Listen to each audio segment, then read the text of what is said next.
মানুহৰ জীৱনটো যিহেতু দুদিনীয়া, সেয়েহে সময় মিলাই মাজে মাজে ফূৰ্তিও কৰিব লাগে। সদায় টকাৰ পাছত দৌৰি থাকিলে টকা কৰিয়েই কোনদিনাখন এই পৃথিৱী এৰি গুচি যাওঁ কোনো ঠিকনা নাই। টকা টকাৰ জেগাতে থাকি যাব। মানুহৰ লগত টকা কেতিয়াও নাযায়। আৰু আজি হৈছে দেওবাৰ, বৌ আৰু বাহঁতৰ ছুটিৰ দিন। সেয়েহে আজিৰ ভাত সাজ খাবলৈ আমাৰ ঘৰলৈকে মাতি দিলোঁ বাহঁতক।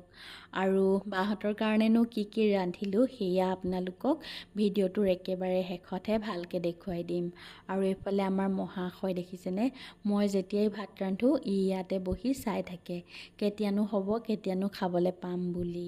আৰু এইফালে বৌ আহি পাইছিলেহিহে, মই আকৌ কামত লগাই দিলোঁ চালাড কাটিবলৈ বুলি। বায়ে আকৌ আম লৈ আহিছিলে, সকলোৱে লগে ভাগে খাম বুলি।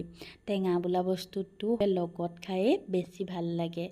আৰু এইয়া টেঙাত আকৌ ভোট জলকীয়া ডাঙৰকৈ এডোখৰ দি দিয়া হৈছে। বোলে প্ৰথমতে টেঙা খাই লওঁ, তাৰ পাছতহে লাহে ধীৰে ভাত খাম। সঁচাকৈয়ে এনেকৈ সময়বোৰ কেনেকৈ পাৰ হৈ যায় গমেই নাপাওঁ। মই আকৌ এইফালে গাহৰি মাংসৰ চালাড এটা বনাই আছোঁ, সৰু সৰুকৈ কাটি। চালাড বুলি নহয়, চালাড টাইপৰ আৰু চচ দি বনাইছোঁ। আৰু এইফালে মই ৰান্ধি থাকোঁতে বাহঁতে টেঙা খোৱা আৰম্ভ কৰিলেই। ময়ো আহি এতিয়া টেঙাখিনি বোলো খাই লওঁ। বায়ে আকৌ একদম টেঙাৰ ৰসখিনি পূৰা হুপি খাইছে, কৈছে ভিডিঅ' নকৰিবা বোলে, মই লাজ পাম। মই আকৌ কিহৰ লাজ বোলো, সকলোৱে টেঙাৰ ৰসখিনি খাই ভাল পায়। আৰু আমাৰ ৰাজা, ই আকৌ স্মিতা বাক পালে মানে খেলিবলৈ একেবাৰে পাগল হৈ যায়। আজি আকৌ কাপোৰো ফুটুৱাই দিলে।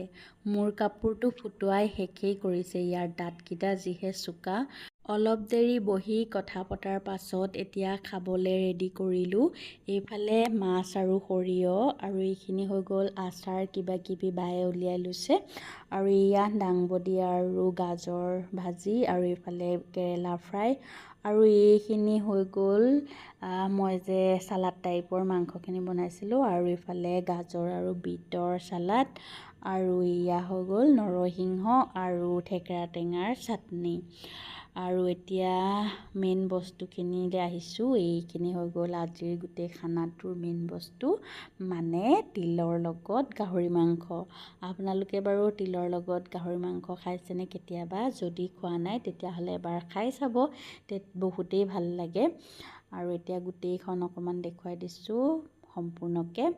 এয়াই হৈ গ'ল আজিৰ খানাটো। বহুত বেছি একো নাই যদিও খানাটো লগে ভাগে খাই ভাল লাগিলে। আৰু এইফালে ভেকুৰী আচাৰ অকণমান বায়ে উলিয়াই লৈছে। বায়ে যিহেতু ভেকুৰী খাই ভাল